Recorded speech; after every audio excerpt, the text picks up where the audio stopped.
الحمد لله وأشهد أن لا إله إلا الله وحده لا شريك له وأشهد أن محمدًا عبده ورسوله صلى الله عليه وعلى آله وصحبه ومن تبع هداه بإحسان إلى يوم الدين أما بعد.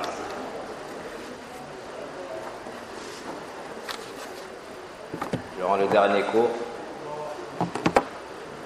nous avions parlé des causes aidant la personne à trouver son plus grand plaisir dans la prière, trouvant son repos, tout ce qui permet à la personne de trouver son repos dans la salat et d'atteindre au plus haut niveau de l'amour pour cette prière, ce qu'on appelle qurratul ayn. Ibn al-Qayyim rahimahullah ta'ala nous a cité 6 points à unir afin de pouvoir accéder à ces nobles rangs. Hier, nous avons parlé du premier point, al-ikhlas, le fait de ne rechercher à travers cette prière que l'agrément d'Allah, que la récompense d'Allah, que le visage d'Allah subhanahu wa ta'ala. Le deuxième point, as-sidq wa an-nush, le fait de se décharger de tout autre qu'Allah tabaraka wa ta'ala, de toute pensée autre que la recherche de la perfection dans cette prière. Donc tu entres dans cette prière et tu ne t'occupes de rien d'autre. Lorsque tu dis Allahu Akbar avec takbiratul ihram, tu concrétises cette parole à travers ta prière. Tu dis Allah est le plus grand. Et du fait qu'Allah est Akbar, c'est le plus grand, tu ne t'occupes de rien d'autre dans ta salat, si ce n'est la recherche de l'agrément d'Allah tabaraka wa ta'ala dans cette salat.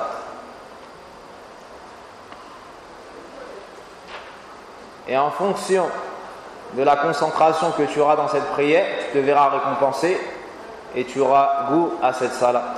Le troisième point, al-mutaba'a wal-iqtida, le fait de faire cette prière comme le prophète sallallahu alayhi wa sallam nous l'a enseigné. Et tu ne délaisses pas la sunna du prophète sallallahu alayhi wa sallam pour tel imam ou telle personne ou tel cheikh, mais tu t'efforces de prier exactement comme cela nous a été transmis dans les ahadiths du prophète sallallahu alayhi wa sallam. Et plus ta prière est en conformité avec la sunna du prophète sallallahu alayhi wa sallam, plus tu te vas récompenser. Et elle doit être en conformité extérieurement mais aussi intérieurement, c'est-à-dire que tu dois prier avec concentration, avec recueillement, humilité, amour, crainte et espoir. Et aujourd'hui, on entre dans al-mashhadu al-rabi'.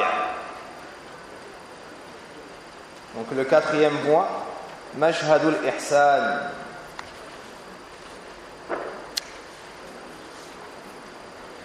قال العلامة ابن القيم رحمه الله تعالى المشهد الرابع مشهد الإحسان وهو مشهد طيب on avait déjà lu ce point-là. نعم.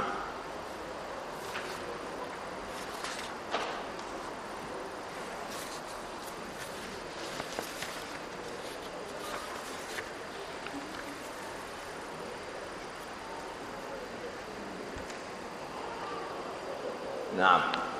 وهو مشهد المراقبة وهو يعبد الله كأنه يراه، وهذا المشهد إنما ينشأ من كمال الإيمان بالله وأسمائه وصفاته حتى كأنه يرى الله سبحانه فوق سماواته مستويا على عرشه يتكلم بأمره ونهيه ويدبر أمر الخليقة وينزل الأمر من عنده ويسعد إليه وتعرض أعمال العباد وأرواحهم عند الموافاة عليه فيشهد ذلك كله بقلبه ويشهد أسماءه وصفاته ويشهد قيوما حيا سميعا بصيرا عزيزا حكيما آمرا ناهيا يحب ويبغض ويرضى ويغضب ويفعل ما يشاء ويحكم ما يريد وهو فوق عرشه لا يخفى عليه شيء من أعمال العباد ولا أقوالهم ولا بواطنهم بل يعلم خائنة الأعين وما تخفي الصدور. Ibn al-Qayyim rahimahullah ta'ala, on dit que le quatrième état, donc à avoir pour pouvoir trouver le plus grand plaisir, le plus grand bonheur et le plus grand repos dans la prière, est l'excellence dans l'accomplissement de cette salat. Exceller dans l'accomplissement de la prière. C'est l'attitude qui consiste à se contrôler comme si on ressent qu'Allah nous surveille. C'est d'adorer Allah comme si il nous voyait.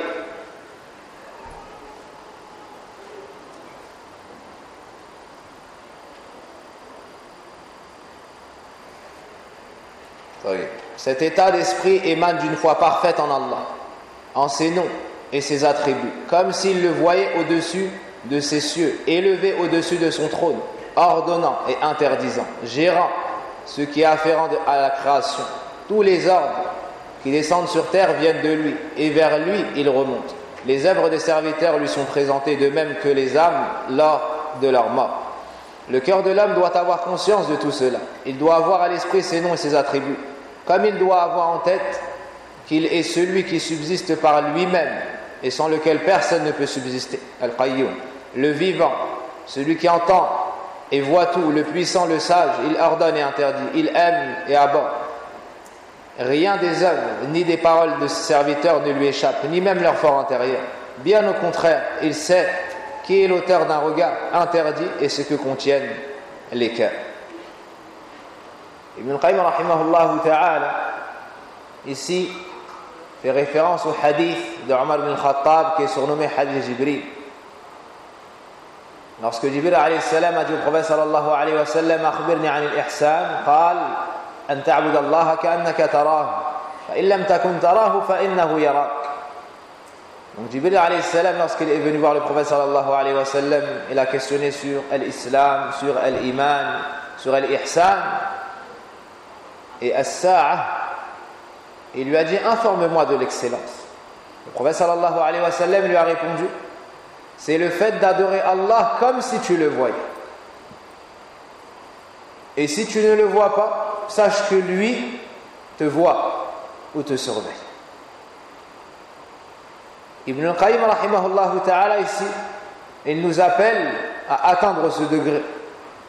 L'élite des serviteurs d'Allah tabaraka wa ta'ala. Et plus la personne connaît Allah à travers ses noms, à travers ses attributs, à travers ses actions, plus lui apparaîtra de sa puissance, de sa grandeur, de sa beauté. Plus il l'aimera, plus il le craindra, plus il espérera de ses grâces, ses faveurs, plus il espérera sa miséricorde et son pardon, plus il aura peur de son châtiment, de sa menace. Et cela à travers la lecture du Coran et ainsi que sa méditation, à travers l'étude des hadiths du prophète sallallahu alayhi wa sallam. C'est pour cela qu'Allah nous dit dans le Coran innama yakhsha Allah min ibadihi al-ulama.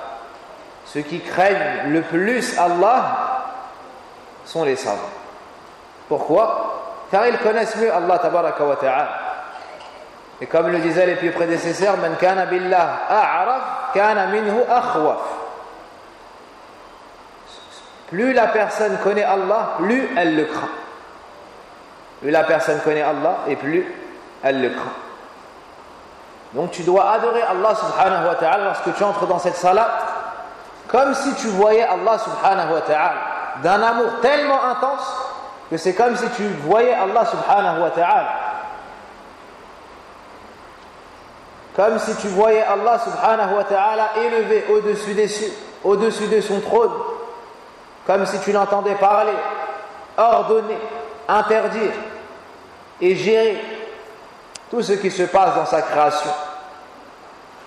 Tu dois avoir une connaissance d'Allah telle que c'est comme si tu le voyais. Si tu n'arrives pas à atteindre ce degré, alors tu dois ressentir qu'Allah te surveille. Qu'Allah sait tout ce que tu fais, entend tout ce que tu dis, voit toutes tes actions. Donc lorsque tu te retrouveras dans cette prière et que tu ressentiras ces sens-là, forcément tu auras la plus grande concentration et tu auras peur de mal faire.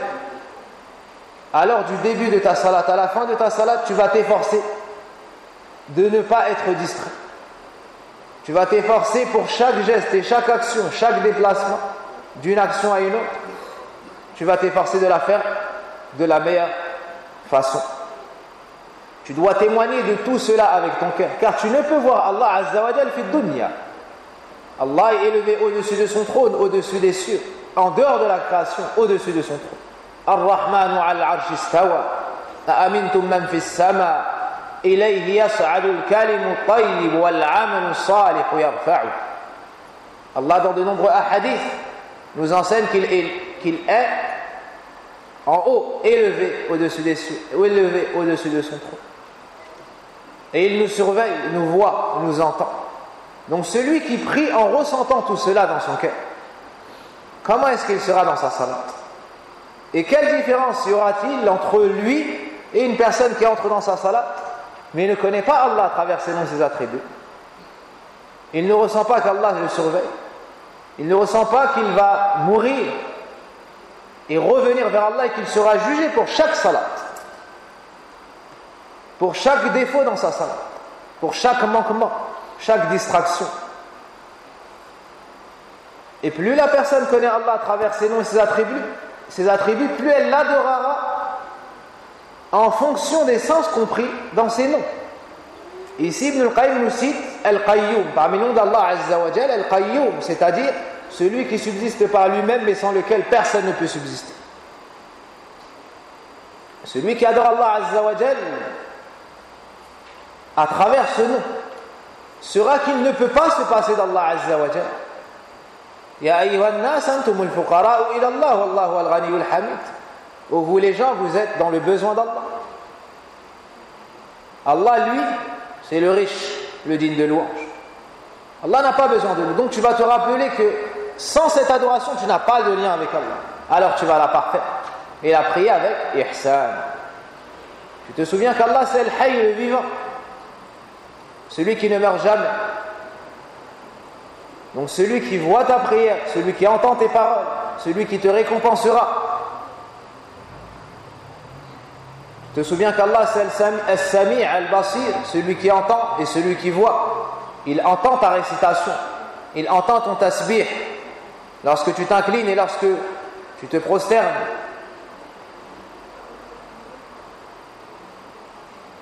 C'est Al-Basir, il voit tes actions, ta station debout, ton inclinaison, ta prosternation.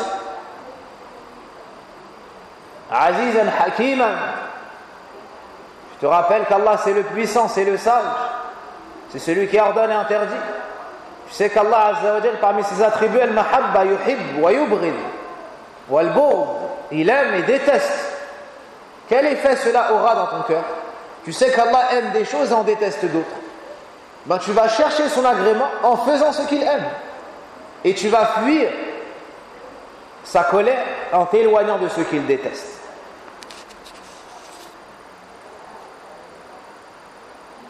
Tu sais qu'Allah Azza wa Jal, rien ne lui est caché. Il voit la fourmi noire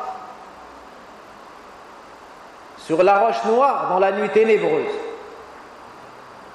وَمَا تَسْقُطُ مِنْ وَرَقَةٍ إِلَّا يَعْلَمُهَا. Il nous dit dans le Coran, il n'y a pas une feuille d'un arbre au monde qui tombe sans qu'il ne le sache. Dans le monde entier, chaque arbre qui a des feuilles, lorsqu'une feuille tombe, Allah Azza wa Jal le sait.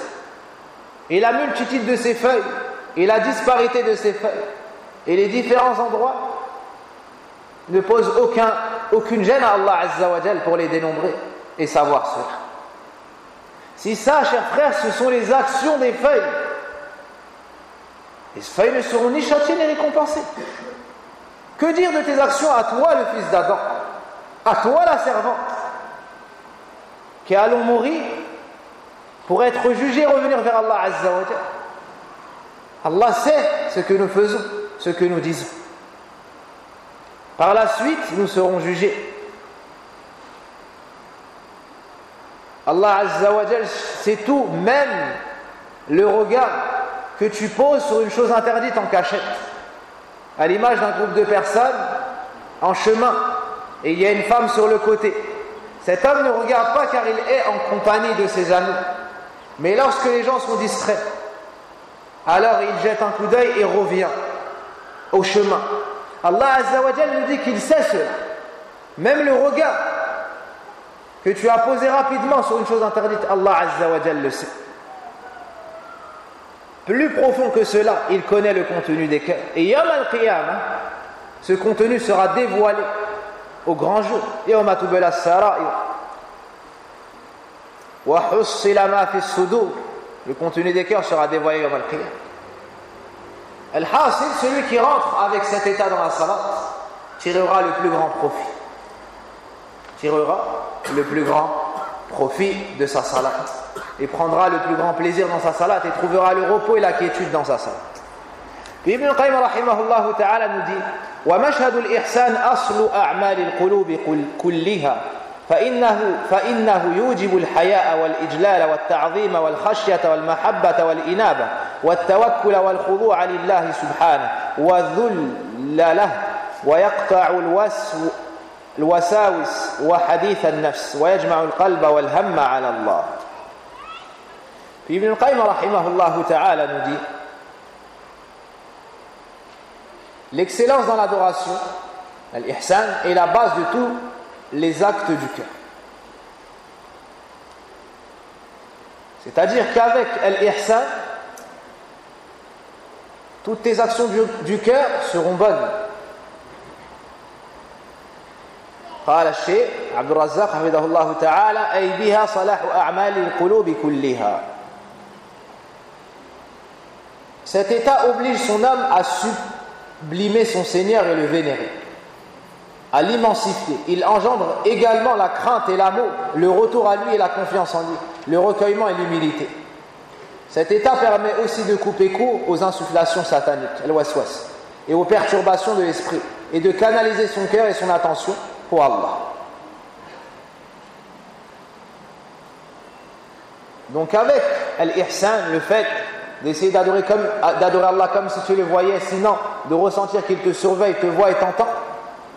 Et parmi nous Allah Azza wa Jal, Ar-Raqib et Ash-Shahid, celui qui nous surveille, celui qui est témoin de toutes choses, cela va t'aider à réformer ton cœur, à avoir un cœur saint, propre, adouci par le rappel d'Allah Azza wa Jal et qui réagit à l'exhortation.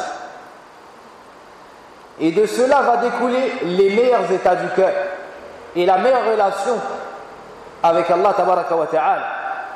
Tu auras honte de lui. Il te voit dans une situation qu'il n'aime pas, ou qu'il t'entende dire une chose qu'il déteste. Tu auras honte de cela. Tu vas le vénérer, l'immensifier. Tu auras peur de lui, car tu le connais. Tu l'aimeras, donc tu chercheras son agrément. Tu te repentiras et reviendras vers lui. Tu accourras vers son agrément en fuyant son courroux. Tu abandonneras toutes tes affaires auprès de lui. Tu placeras ta confiance en lui. Tu t'humilieras pour lui. Et tu seras tellement occupé à travers ses sens qu'il n'y aura plus de place pour le waswas, les insufflations sataniques. Ainsi ton cœur, toutes les parties de ton cœur seront pour Allah subhanahu wa ta'ala. فحظ العبد من القرب من الله على قدر حظه من مقام الإحسان وبحسبه تتفاوت الصلاة حتى يكون بين صلاة الرجلين من الفضل كما بين السماء والأرض وقيامهما وركوعهما وسجودهما واحد.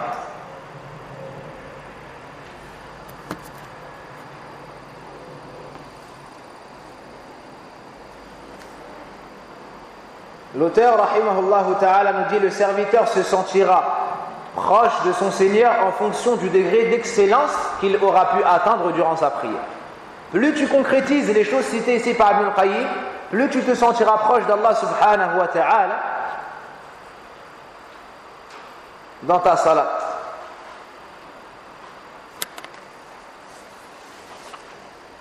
Car le niveau de chaque prière en dépend.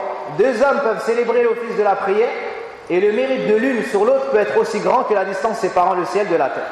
Ici, Ibn al-Qayyim rahimahullah ta'ala nous informe que les gens qui sont dans le degré de l'ihsan, de l'excellence, ne sont pas tous au même degré. Même les gens de l'excellence ont différents degrés.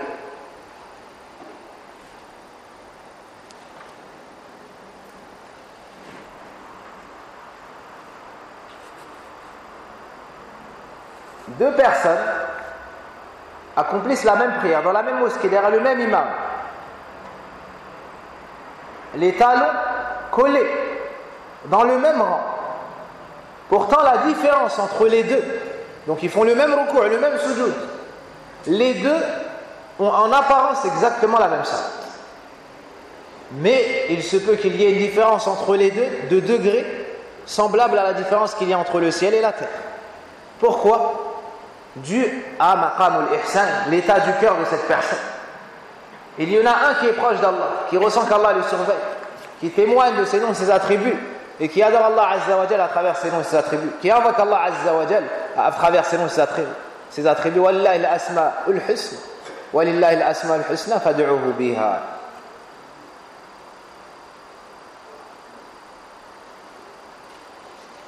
Ibn al-Qayyim rahimahullah ta'ala nous dit المشهد الخامس مشهد المنة وهو يشهد أن منة الله سبحانه كونه أقامه في هذا المقام وأهله له ووفقه لقيام قلبه وبدنه في خدمته فلولا الله سبحانه لم يكن شيء من ذلك كما كان الصحابة يحدون بين يدي النبي صلى الله عليه وسلم فيقولون والله لولا الله ما اهتدينا ولا تصدقنا ولا صلينا. وقال تعالى يمنون عليك أن أسلموا قل لا تمنوا علي إسلامكم بل الله يمن عليكم أن هداكم للإيمان إن كنتم صادقين.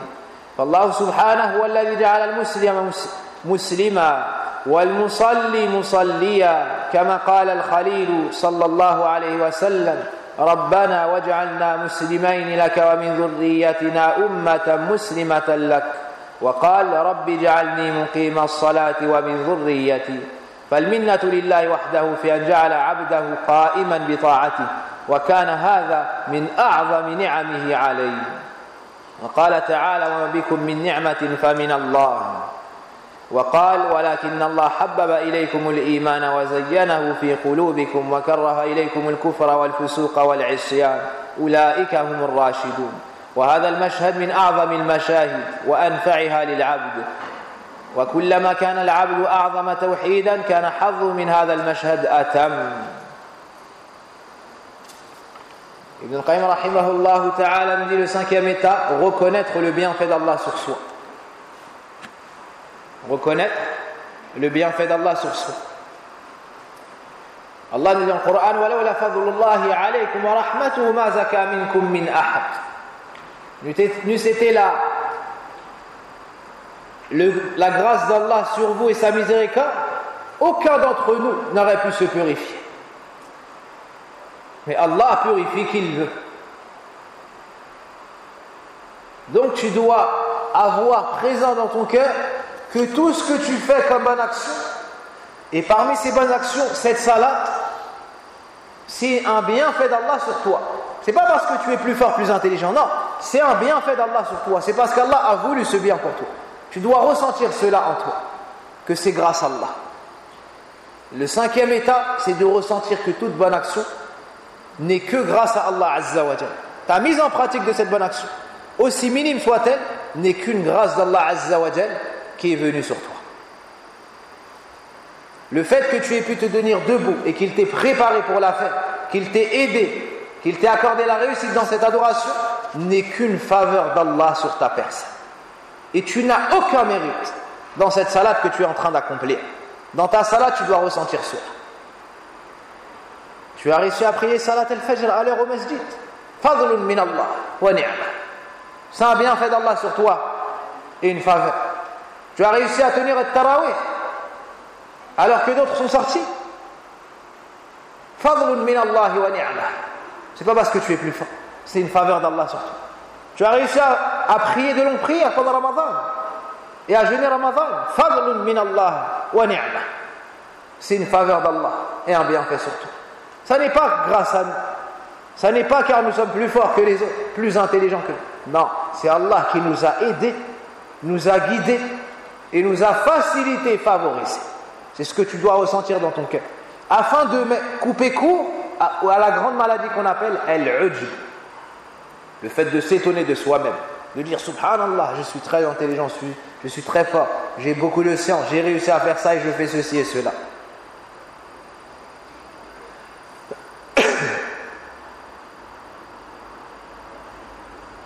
Il s'agit de reconnaître le bienfait d'Allah qui nous a amené cette situation, il nous a donné la possibilité de débuter la prière.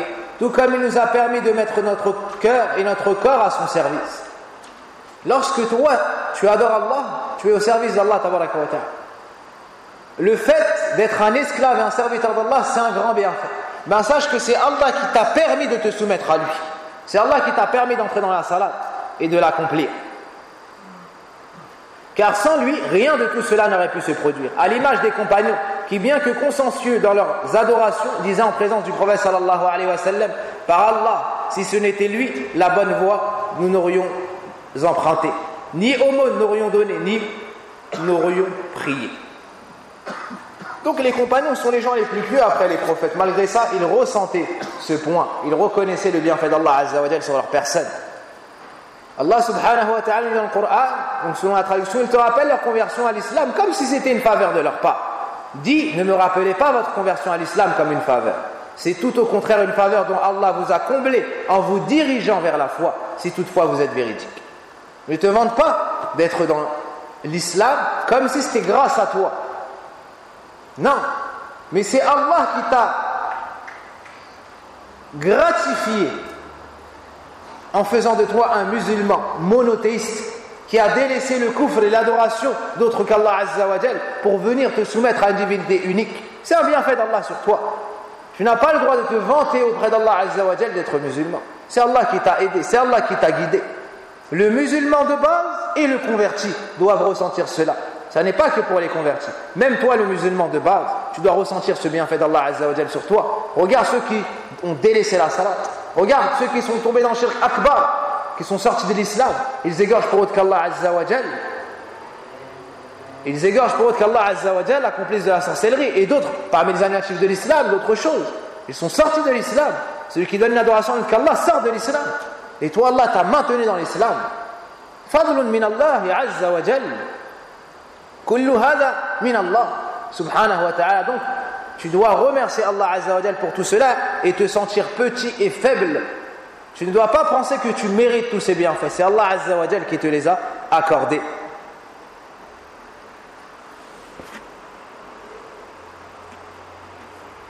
Allah est celui qui a fait du musulman un musulman, du prière en prière, comme l'a dit l'ami intime Ibrahim al-Khalil.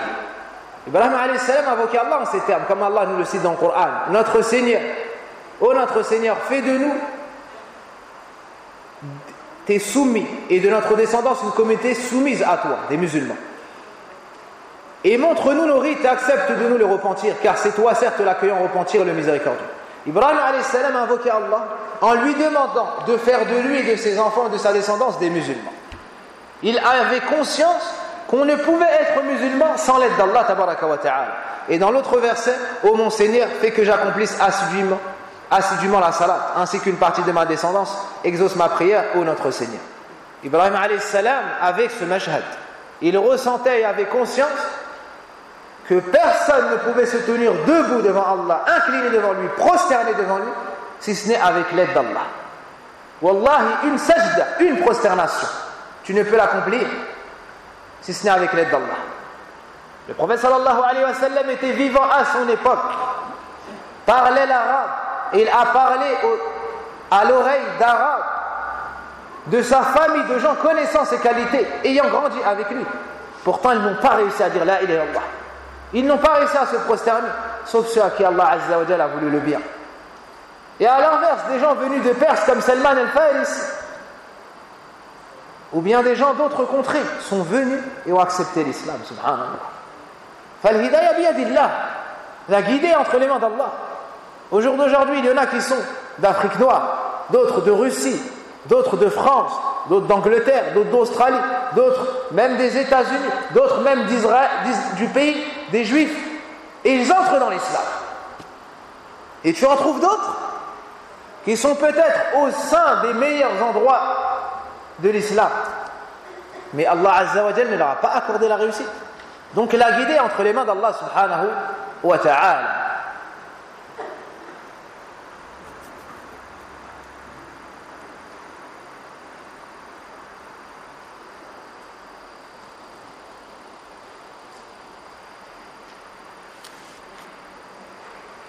L'homme doit reconnaître qu'Allah seul l'a comblé de ce bienfait, qui est d'avoir permis à son serviteur de lui obéir. Et c'est là le plus grand bienfait, donc il l'a comblé. Allah nous dit, et tout ce que vous avez comme bienfait provient d'Allah. Et parmi ces bienfaits, il y a donc l'islam, la soumission, et le fait de pouvoir accomplir cette prière.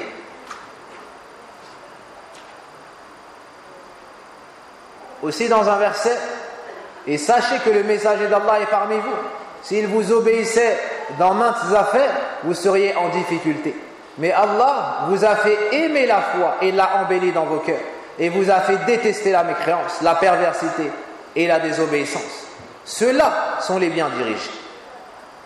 Dans ce verset, Allah Azza wa Jalla nous montre que pour aimer le bien, aimer le din, aimer l'iman, la foi, il faut qu'Allah t'ait accordé cette aide. Sans Allah, tu ne peux pas aimer le bien, aimer vouloir faire le bien. Tu viens pour te rendre à une conférence. Tu appelles les gens à venir à la conférence. Certains n'aiment pas les assises de science. Pourquoi?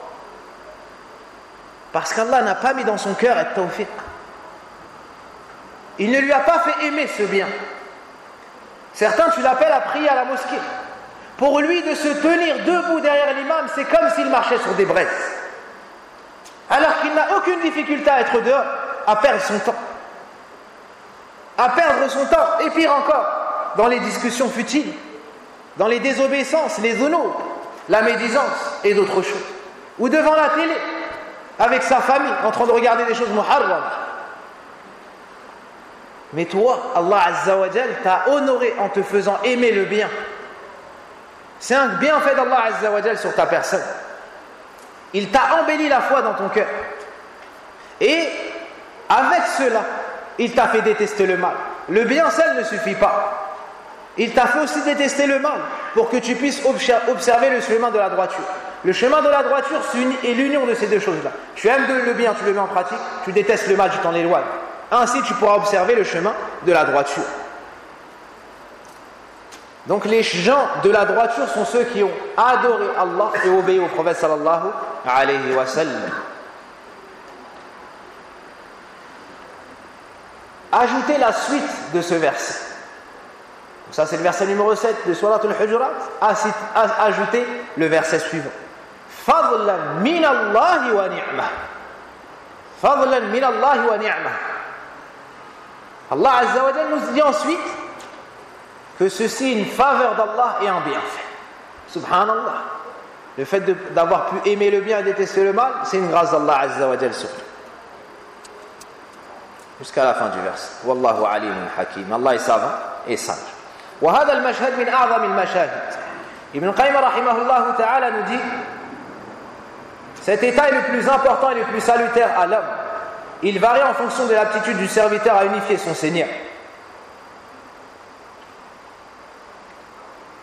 Plus il unifie son Seigneur, plus il reconnaîtra le bienfait de son Seigneur sur lui-même jusqu'à ce que celui-ci lui soit complet.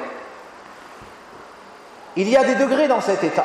Plus tu connais Allah et plus tu l'unifies d'un culte sincère et plus tu as connaissance de ses noms et ses attributs, plus tu auras de la facilité à reconnaître que tout ce que tu fais c'est grâce à Allah Azza wa Jalla. Étudie le nom Ar-Rabb, étudie le nom Al-Karim, étudie le nom Ar-Rahim, étudie tous ces noms à travers les kutub de Ahl Sunnah. comme les d'Ibn Taymiyyah, d'Ibn Qayyim, d'Ibn Sa'di, de Cheikh Abdurrazzaq al-Abbad, d'Ibn Uthaymin et de bien d'autres, qui ont donné une grande part à cette science. Et plus tu complètes ton tawhid, plus tu ressentiras que tout ce que tu fais, c'est grâce à Allah tabaraka wa ta'ala. Le prophète sallallahu alayhi wa sallam montrait sa grande dépendance devant Allah, alors que c'est a'badun nas. C'est celui qui adorait le mieux Allah azza wa jalla. Personne ne peut faire ce qu'il faisait. Regardez dans Salat al-Tarawih. Dans Salat al-Tarawih, dans cette mosquée, ils ont récité combien hier? Qui a prié ici? Hein? Ils ont prié combien de ajza?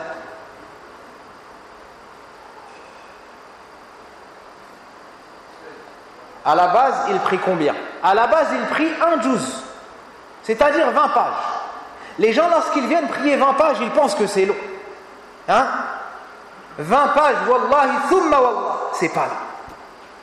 C'est pas long du tout. Et je n'aime pas citer de mes exemples personnels. Mais lorsqu'on était au Yémen, Salat al-Tarawih, yani astahi, j'ai honte de vous citer les nombres de ajza qu'il y avait dans la salat durant Ramadan et ensuite durant les 10 dernières nuits. Car je ne fais pas partie des gens de ce que cite ici Ibn al-Qayyim. Mais wallahi,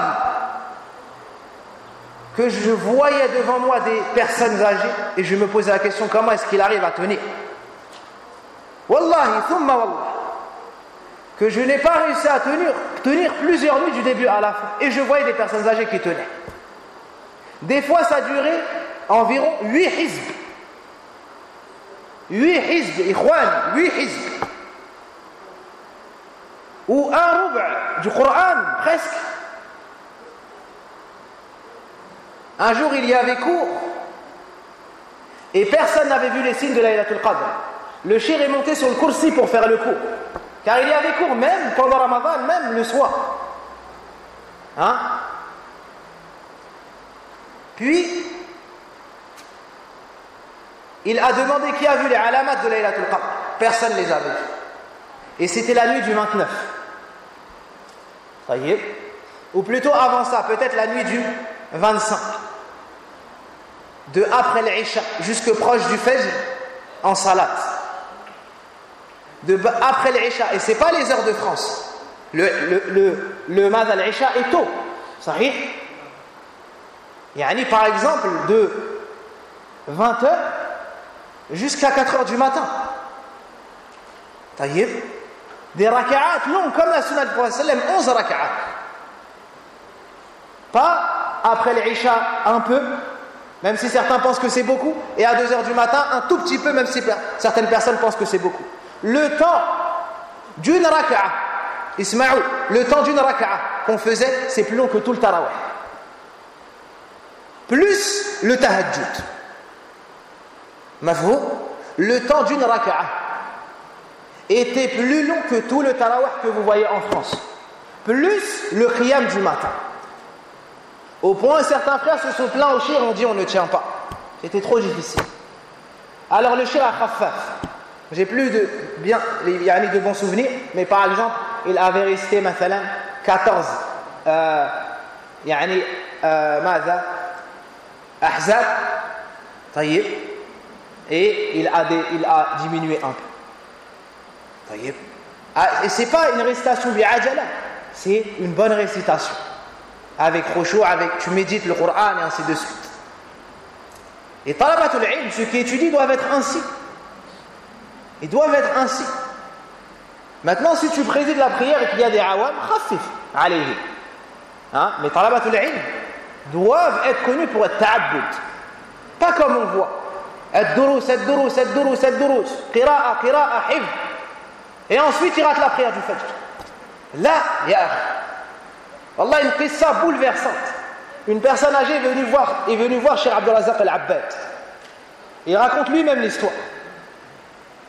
Il dit, il est venu me voir et m'a dit, Ya Cheikh, ana wallahi ma ahfaz illa al-Fatiha wa qul huwallahu ahad.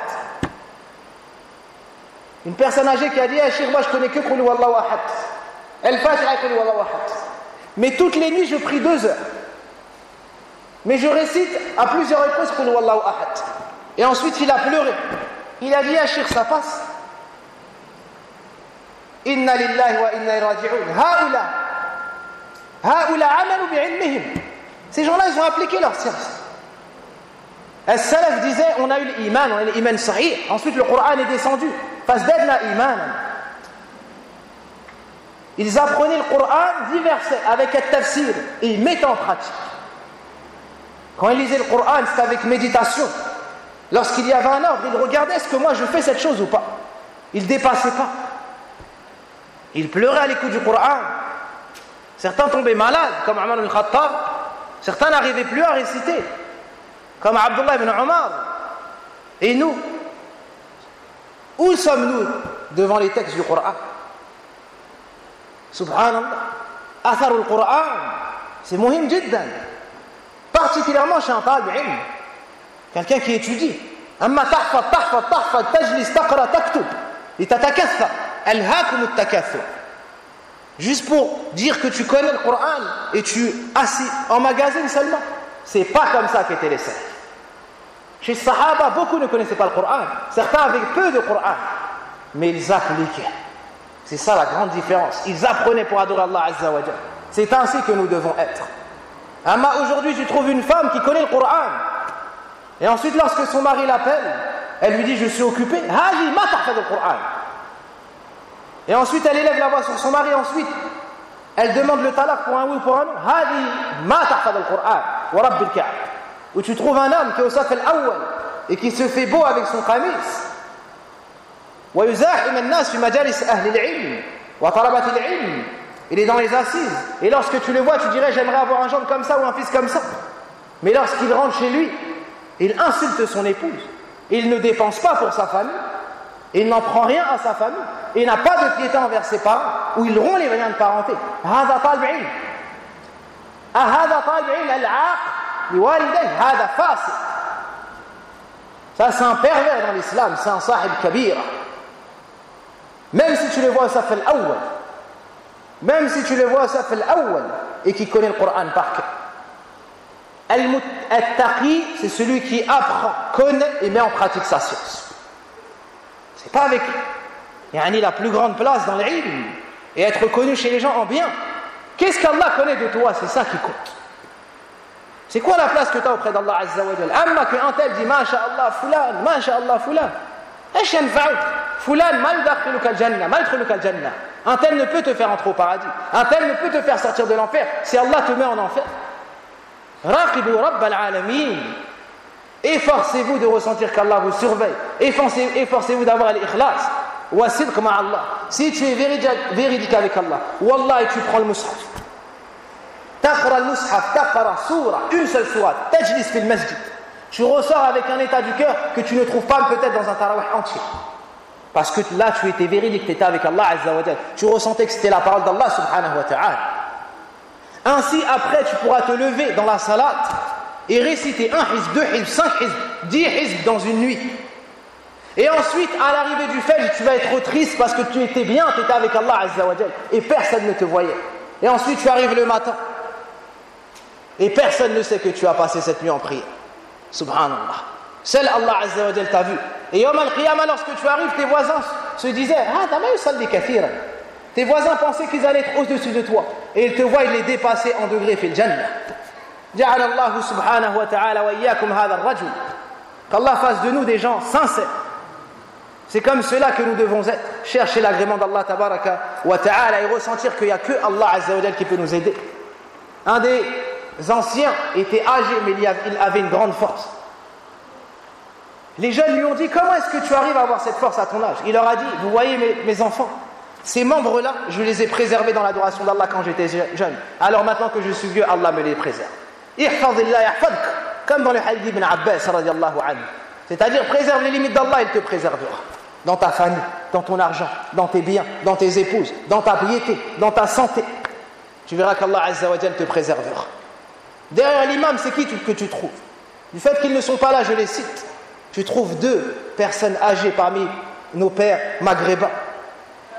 Jamais je ne suis venu au masjid si ce n'est très peu, sans que je les ai trouvés avant moi, alors que je suis l'imam. Dans les actions surrogatoires, je n'arrive pas à les dépasser.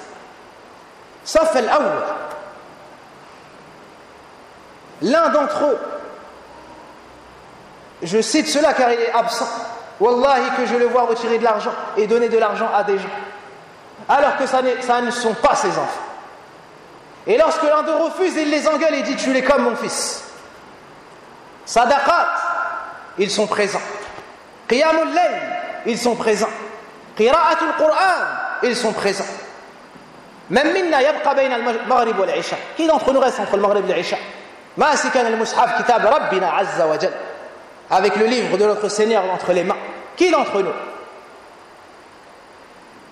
Qui d'entre nous apprend, lit, comprend et met en pratique, puis rentre chez lui transmettre à sa famille? Même minna.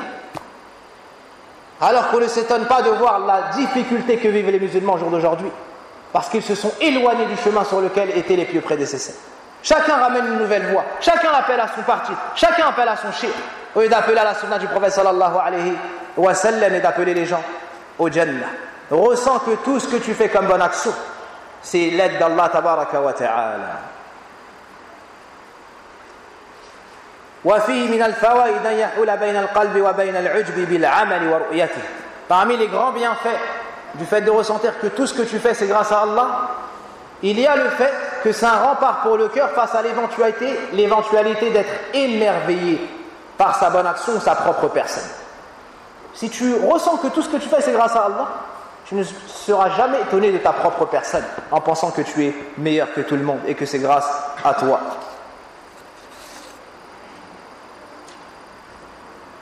Al-ujb, tu peux t'en préserver par trois choses. Mu'aladatul ujb bi thalathati umur. Awalan bima dhakara al-imam huna.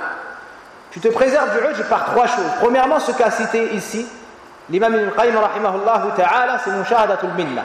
Ressentir que tout ce que tu as fait, c'est pas grâce à toi, c'est grâce à Allah. C'est Allah qui t'a créé, c'est Allah qui t'a donné la force, la volonté et l'amour du bien. Deuxièmement, cette action que tu as faite, elle n'est pas parfaite, il y a des manquements. Donc tu te dis, subhanallah, j'ai fait des efforts mais je n'ai pas fait parfaitement. Troisièmement, mushahadat dhunubik. Tu te rappelles de tes manquements et de tes péchés. Combien de péchés tu as fait? Tu as fait cette bonne action, certes. Tu as prié peut-être toute une nuit en prière, certes. Mais combien de péchés avant cela tu as fait? Quand tu réunis ces choses-là, wallah, tu n'arrives même pas à t'étonner devant un ami, devant une personne de la masse. Devant une personne de la masse, tastahi, tu as honte et tu respectes les autres. Pas comme les débutants dans le din. Il a 1 an dans le din, 5 ans dans le din, et ensuite tu l'entends, il insulte les ulama de l'islam. Ou il néglige les frères, les du'at. Ah, là, je suis parti à sa muhadara. Ah, c'est pas terrible. Hada, ça fait 5 fois qu'il fait le usul thalatha. Hada, kada, tayyib. Hada, comme tu l'appelles. Au moment où il a enseigné aux gens le sens de la ilaha illallah, il y a 20 ans, il y a 15 ans, tu ne faisais même pas la salat. Tu ne connaissais même pas le nom du prophète Mohammed sallallahu alayhi wa sallam. Et maintenant, parce que Allah t'a donné un peu d'éloquence et que tu es connu, tu penses que tu es meilleur que ces gens-là. Peut-être que ces gens-là ont fait une bonne action il y a de cela 20 ans. Et qu'Allah azza wa jalla a dit, entre au paradis, je t'écris mon agrément jusqu'à Yawm al-Qiyamah. Et peut-être que toi, Allah t'a vu dans un péché et qu'il a dit, fais tout ce que tu veux, mais je suis en colère contre toi jusqu'à ma rencontre. Comment est-ce que tu peux t'enorgueillir devant des gens de la da'wa, ou bien des ulama, ou bien talabat al-ilm? Là, ya akh, tawadu'. Parmi les fawaïd de cela, at-tawadu'. At-tawadu', wallahi, certains de nos profs, presque personne ne les connaît. Presque personne ne les connaît. On fait largement plus de cours qu'eux. On est bien plus connus qu'eux. On a bien plus d'audio qu'eux. Mais wallahi que ce qu'on pense, c'est qu'on n'a pas la moitié de leur niveau. Lorsque nous sommes entrés dans le din, ils étaient en train d'étudier, ils étaient au masjid. Ils avaient déjà l'arabe. Subhanallah. Au jour d'aujourd'hui, c'est nous qui sommes sur les manabir. Et eux sont toujours dans la science. Vous pensez qu'on est meilleur qu'eux? Vous pensez qu'on est meilleur qu'eux? Ou la mère qui t'a allaité et qui faisait la salade bien avant toi et qui peut-être ne sait pas parler l'arabe. Et lorsque tu rentres, tu penses qu'elle est meilleure que toi. Mais cette femme, elle n'a pas connu d'autre homme si ce n'est ton père. Cette femme, elle se lève à 5h du matin pour préparer à manger pour ton père. Elle fait ses salawat à l'heure. Elle ne sort pas de... C'est na'amiyya. Elle a l'aqidah. Elle a une aqidah sahiha. Et toi, tu as un passé peut-être. Et maintenant tu as connu le din. Et du jour au lendemain, tu penses que tu es meilleur qu'elle. Ou que ton père, tu dis, hada miskin, ma ya'rif. Hein? Tawada ya Abdallah, sois humble. Sache ta position, sache ta valeur. Kunta qatra fi sulbi abik. Tu n'étais qu'une goutte dans les lombes de ton père, tu es une goutte de sperme. قتل الإنسان ما أكفره من أي شيء خلقه من نطفة. Tu as été créé d'une goutte. Comment est-ce que tu peux t'enorgueillir au jour d'aujourd'hui? Allah Azza wa Jal t'interpelle par cela dans le Coran. Donc demain, lorsque tu seras sur le minbar, demain lorsque tu feras les cours, demain lorsque tout le monde viendra à toi car ils connaissent que tes bonnes qualités, ignorent tes défauts, rappelle-toi tout cela, rappelle-toi les conseils d'Ibn Qayyim rahimahullah ta'ala et dis-leur: Wallahi, law ta'lamuna dhunubi ma wa'ati aqibi ithnayn. Dis-leur comme a dit Abdullah ibn Mas'ud: Wallahi, si vous saviez mes péchés, il n'y aurait pas deux personnes à marcher derrière moi. Ibn Mas'ud nous dit ça. Allamatul Qur'an inda as-sahaba. Qu'est-ce que nous allons dire nous? Mais nous sommes à une époque où chaque personne pense être le meilleur, le plus pieux. Même s'il ne le dit pas avec sa langue, il le pense dans son fort intérieur.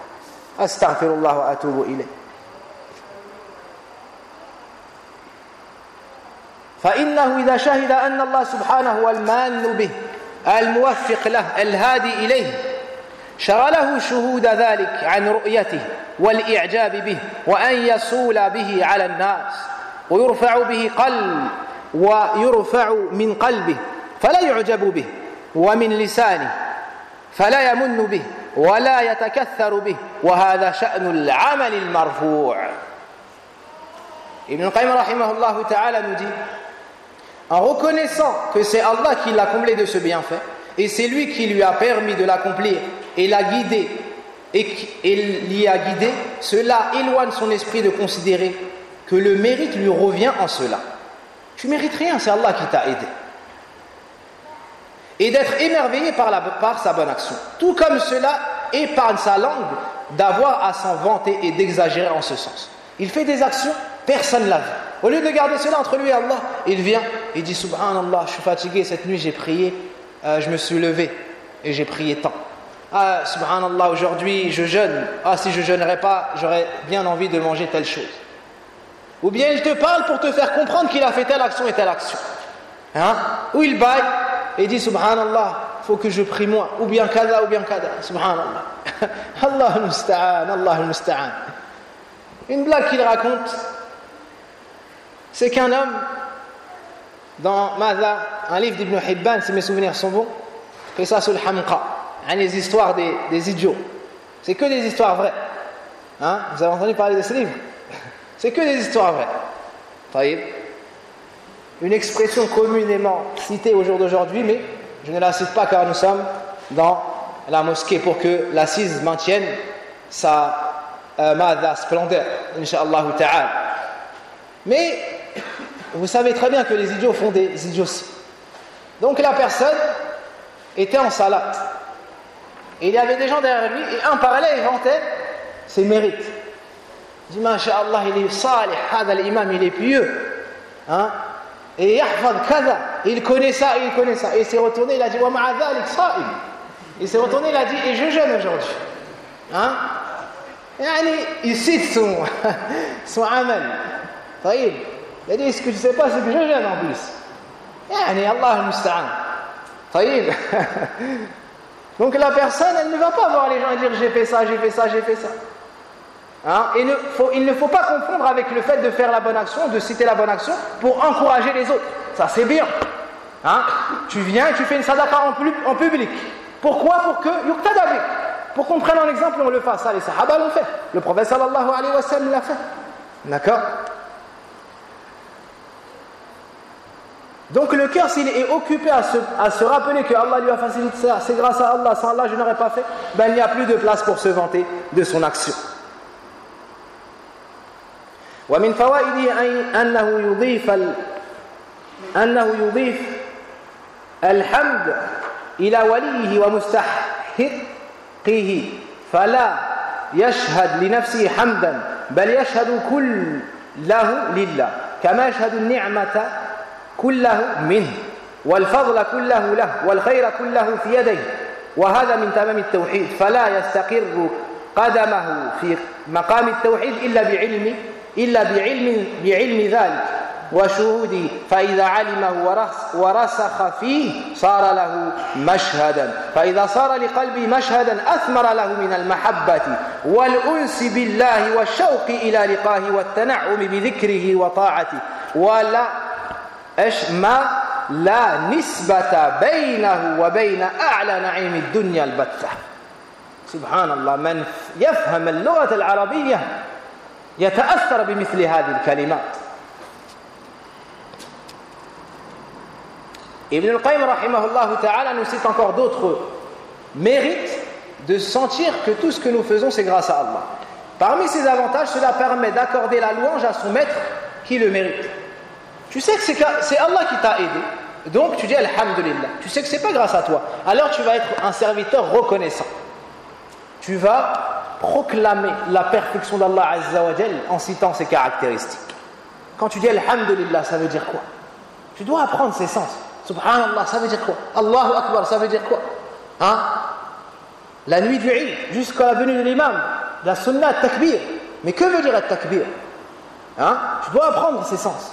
Donc lorsque tu dis Alhamdulillah, ça veut dire Wasful Mahmoudi bil Kamal ma mahabbatin wa ta'zim. Quand tu dis Alhamdulillah, Ya Allah, Alhamdulillah, Alhamdulillah, ça veut dire quoi? Ça veut dire Ya Allah, je te décris et je parle de toi en citant tes attributs de perfection, avec amour et immensification. C'est ça que ça veut dire Alhamdulillah. Tu dis Ya Allah, tu es parfait, Ya Allah, kada, Ya Allah. Et quand tu dis ça, ton cœur est rempli d'amour et d'immensification pour le maître des cieux et de la terre, Allah tabaraka wa ta'ala. C'est à lui que revient de droit la louange. Par conséquent, l'homme ne se considère pas digne d'éloge. Quand les gens viennent, tu lui dis c'est grâce à toi, tu as fait ça, masha'Allah, sans toi, tu dis non. Allah, ça c'est grâce à Allah. Sans Allah, on n'aurait pas réussi ça. Sans Allah, on n'aurait pas réussi ça. Les gens ne sont que des causes. Les gens ne sont que des causes. Wallahi, même l'imam par la cause par laquelle tu es entré dans l'islam, ne dis pas c'est cet imam. Dis c'est Allah qui a aidé cet imam. Alors, il a trouvé les mots. Wahakada. Tout bienfait qui te parvient, sache que c'est Allah. C'est Allah. Et les gens ne sont que des causes. Et ainsi, tu rattacheras ton cœur qu'au Seigneur des mondes, subhanahu wa ta'ala. Tout le bien est entre les mains d'Allah tabaraka wa ta'ala. Il voit plutôt que cette louange ne revient de droit qu'à Allah, comme il reconnaît que chaque bienfait vient de lui, que tous les mérites lui reviennent et que le bienfait est dans sa main. Et cela compte la plus parfaite forme d'unicité. Savoir et reconnaître ce qui vient d'être évoqué est la seule façon pour l'homme de voir son cœur se stabiliser dans la demeure de l'unicité.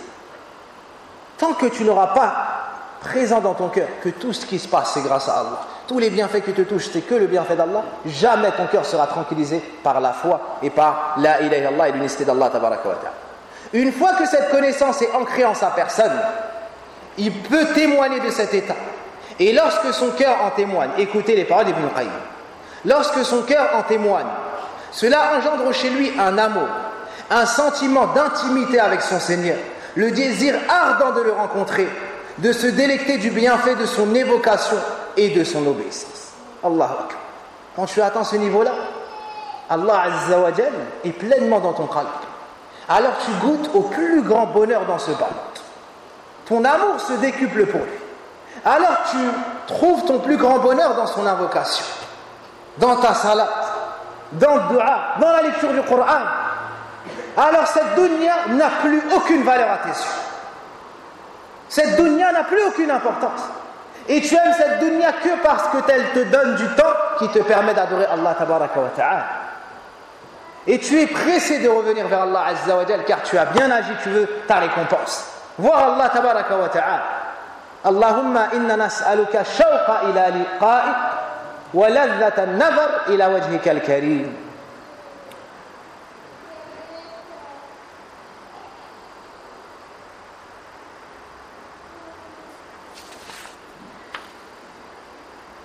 وما للمرء خير من حياته إذا كان قلبه عن هذا مسدودا وما للمرء خير في حياته إذا كان قلبه عن هذا مسدودا أي ما ذاق هذه الحلاوة هذا ما عنده خير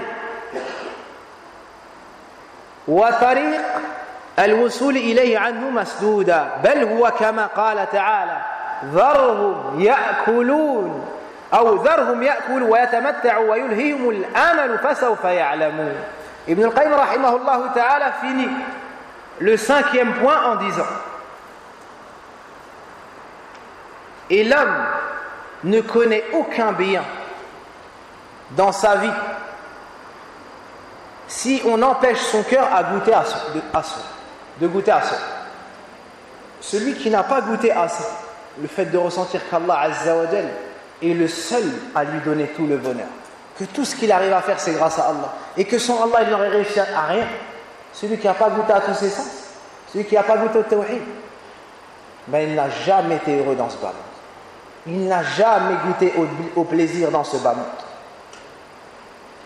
il n'a connu aucun bien dans sa vie. Et si le chemin menant à son cœur est obscur, il n'aura jamais goûté au bonheur dans ce bas monde. Mais il serait, comme Allah le dit dans ce verset, laisse-les manger, jouir, c'est-à-dire un certain temps, et être distrait par l'espoir. Car bientôt ils sauront. Ils sauront quoi? Qu'ils étaient égarés dans ce bas monde. Ils sauront que c'était une erreur, tulul amal, de se voir une longue espérance de vie et de passer tout leur temps dans la dunya. Les gens vivent, sont distraits, sont dans l'injustice, dans le délaissement des adorations, de l'apprentissage de la science et de ce qui leur apporte du bien dans l'au-delà. Ils font de longs projets. Je vais construire telle maison, je vais faire telle chose, je vais faire telle chose. Et ensuite, pour les meilleurs d'entre eux, ils se disent je ferai tawbah et j'irai au hajj quand je serai vieux. Que se passe-t-il? Et c'est alors que j'entends Fulan mat, rahimahullah. T'entends un tel est mort. Un tel est parti dormir, il ne s'est jamais réveillé. Un tel a fait un accident. Un tel kada. C'est la salat janaza de un tel, dans telle mosquée, tel jour à telle heure. Subhanallah. Et ensuite on l'enterre. Et ensuite on prie sur lui. Et il se réveille au al-qiyamah. Et il se dit j'étais dans l'erreur. J'ai pas construit mon paradis. Qu'est-ce que je vais dire à Allah? Wa hakadha. Et c'est trop tard. Tulul amal, na'udhu billah min dhalik. Il arrive yawm al-qiyamah, ma lahu zad. Il n'a pas de provision. Hein? Abu Darda radiallahu anhu, hada al-amil, al-da'i.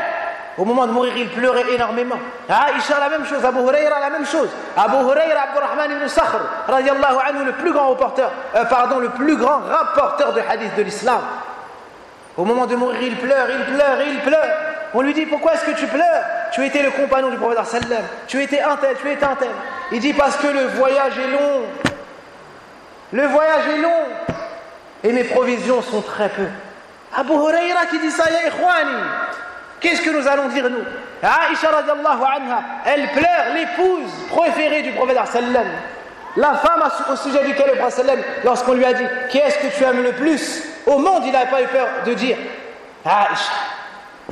La ilaha illallah, celle sur qui le prophète sallallahu alayhi wa sallam est décédé, celle qui wallah mérite une khutba radiallahu anha, une khutba bismiha Aïcha ummuna radiallahu anha wa qabbaha Allah al-rafida alladhina takallamuna fi ummina. Cette femme pleurait au moment de mourir. On lui dit toi tu pleures dans cet état. Elle a peur de la rencontre avec Allah. Elle voit qu'elle n'a pas bien agi, elle voit qu'elle n'a pas assez d'action. Abu Darda il pleure, il dit le voyage est long et je n'ai pas assez fait. J'ai peur qu'on me dise Ya Abu Darda alimta fa kayfa amilt. Abu Darda dit j'ai peur qu'on me dise demain oh Abu Darda tu avais de la science mais qu'est-ce que tu as mis en pratique? Qu'est-ce que tu as fait avec cette science? Kadhalika kanu ya ikhwani. C'est ainsi qu'ils étaient. Ces assises, si vous venez parce que vous n'avez rien à faire ou parce que vous voulez oublier la fin, wallah vous avez perdu votre temps dans cette assise. Dans ces assises, il faut qu'on soigne notre cœur. Dans cette assise, tu dois voir ton paradis. Dans cette assise, tu dois prendre tes provisions pour la rencontre avec Allah. C'est pas un jour. Tu construis ton Jannah, tu construis ton paradis. Tu vas rester debout, Yawm al-Qiyamah, un jour qui sera égal à combien? À 1000 ans ou 50 000 ans? Il y aura le soleil au-dessus de toi et Allah Azza wa Jal va venir pour juger les fasli, bayn al-nas, les fasli al-qadar. Waji'a bi jahannam, l'enfer va être amené. Elle aura 70 000 chaînes, pour chaque chaîne 70 000 anges. Yawma yaqumu an-nas li rabbil alamin, li yawmin 'azim. Un jour immense, un jour terrible. Les cheveux des enfants blanchiront, ils auront peur. C'est pour ce jour-là, c'est pour ce jour-là qu'on doit se préparer. Tu viens dans cette assise, tu dis, qu'a dit Ibn al-Qayyim, telle parole, est-ce que moi j'ai ce défaut ou pas? Tu te corriges. Il appelle à une bonne chose, tu te regardes, tu te corriges. Tu ressors de la mosquée bouleversé par ce cours, changé par ce cours. Avant de sortir de la mosquée, tu fais tawba wa tsahih qalbak wa niyatak wa qasdak. Tu te corriges, tu corriges ton cœur, ton intention. Et tu sors, abdan salihan, taqiyan, naqiyan.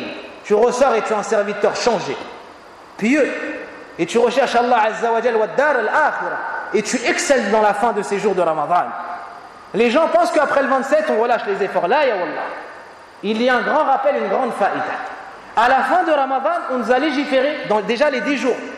Faire des efforts dans les 10 jours. Ensuite, on nous a légiféré Laylatul Qadr dans les efforts dans les nuits impaires.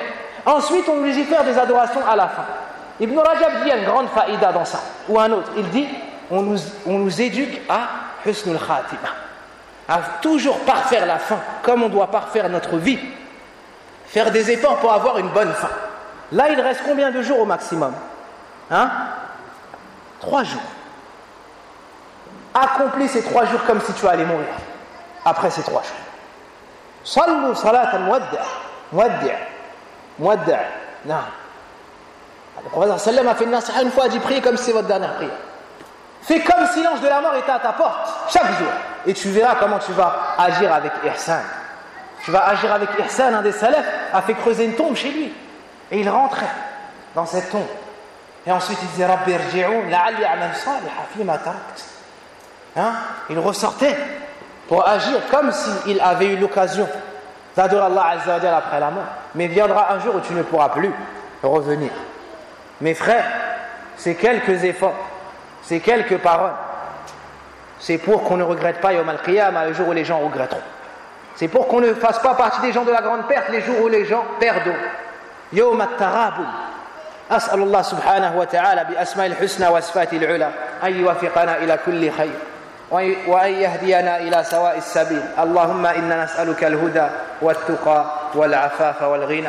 ربنا آتنا في الدنيا حسنة وفي الآخرة حسنة وقنا عذاب النار. اللهم يا حي يا قيوم برحمتك نستغيث أصلح شأننا كله ولا تكلنا إلى أنفسنا طرفة عين. اللهم ربنا تقبل منا صيامنا. اللهم تقبل صيامنا. اللهم تقبل صيامنا. اللهم تقبل صلواتنا. اللهم يا حي يا قيوم يا ذا الجلال والإكرام حرم وجوهنا إلى النار. اللهم اعتقنا من النار. اللهم احفظنا من النار. اللهم ادخلنا الجنة. اللهم إنا نسألك الجنة. اللهم إنا نسألك الجنة. اللهم إنا نعوذ بك من النار. اللهم إنا نعوذ بك من النار. اللهم إنا نعوذ بك من النار برحمتك يا أرحم الراحمين. اللهم تب علينا إنك أنت التواب الرحيم. اللهم اغفر لنا ذنوبنا وكفر عنا سيئاتنا وتوفنا مع الأبرار. اللهم صل على محمد وعلى آل محمد كما صليت على إبراهيم وعلى آل إبراهيم إنك حميد مجيد. اللهم بارك على محمد وعلى آل محمد كما باركت على إبراهيم وعلى آل إبراهيم إنك حميد مجيد. اللهم اغفر لآبائنا وأمهاتنا والمسلمين والمسلمات والمؤمنين والمؤمنات الأحياء منهم والأموات. اللهم ارحم أمي. اللهم ارحم أمي. اللهم ارحم أمي. اللهم اسعدها في قبرها. اللهم اسعدها في قبرها. اللهم اسعدها في قبرها وعنا على البر بعد مماتها كما عنتنا على البر في حياتها وارفع درجاتها في الجنة يا رب العالمين. وصل اللهم وبارك على نبينا محمد سبحانك اللهم بحمدك أشهد أن لا إله إلا أنت أستغفرك وأتوب إليك والحمد لله